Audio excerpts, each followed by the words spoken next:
Justin Sun-linked wallet pulled 274M USDT from Aave during the freeze. A wallet tied to Justin Sun pulled $274 million in USDT out of Aave in the window following the protocol's rsETH market freeze, which was triggered by the KelpDAO bridge exploit. On-chain researchers flagged the move on April 23rd, with Wu Blockchain publishing a review of the withdrawal path and its timing. The withdrawal itself was technically routine. The part that caught attention was how fast a well-connected wallet cleared out while other depositors were still absorbing the governance news. The withdrawal trail, $274 USDT in one move.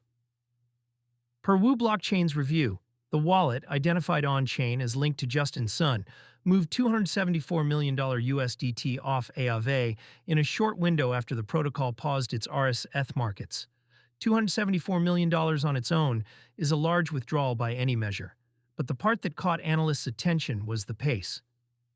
The wallet cleared out before most other large depositors had reacted to the freeze announcement.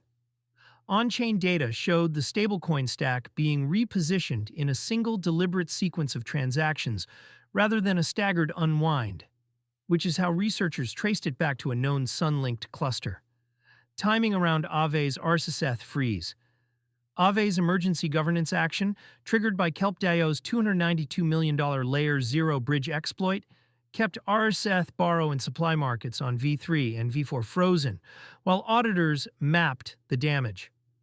Aave's official position over the weekend was that rsETH stayed fully backed, and the freeze was precautionary, while the protocol worked through post-hack risk. The USDT markets themselves were not halted, which is how a $274 million withdrawal was mechanically possible. But for depositors watching the situation develop, the gap between institutional reaction speed and retail reaction speed is its own story. By the time most holders had read the Aave governance post and weighed their options, the Sun-linked wallet was already done. For anyone who has ever tried to exit a lending protocol during a live crisis, the asymmetry is familiar. It just does not often arrive with a clean $274 million receipt attached to it. Why Sun-linked wallets draw extra scrutiny? Justin Sun has been a perennial focus of on-chain researchers. His name has been tied to large movements around lending protocols, exchanges, and stablecoin issuers on multiple occasions in the past, often during volatile moments. When a wallet cluster attributed to him moves fast around a live governance crisis, analysts track it carefully, partly because prior patterns have suggested knowledge of internal protocol states ahead of retail participants. We cannot verify whether the wallet is Sun's personal treasury, a vehicle connected to companies he's involved with, or an affiliated fund. What the on-chain record shows is a wallet with prior associations to Sun-linked clusters, moving a very large USDT position out of Aave at the exact moment governance uncertainty was peaking for other depositors. That is not, on its own, evidence of anything improper. It is a data point that carries more weight because of who the wallet is tied to. The question that matters for Aave's other depositors. The governance question on the table is what happens to people still sitting on rsETH supply positions that the protocol has not yet unfrozen. Aave says the backing is whole. Auditors say the contagion is contained.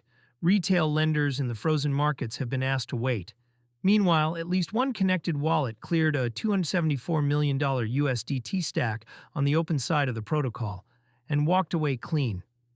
That is not illegal. It is not even necessarily suspicious. USDT markets were open, the withdrawal was technically available to anyone who wanted to move their balance, and Aave made no promise that large depositors would stay put during a crisis. What it does surface is the speed gradient. Large connected wallets react in seconds. Most depositors react in hours or days. When a protocol freezes one side of its balance sheet and leaves the other side open, that gradient decides who takes losses and who does not. It is a recurring feature of how DeFi lenders respond to active incidents, and it tends to become visible only when someone with a recognizable wallet makes a big move on the open side.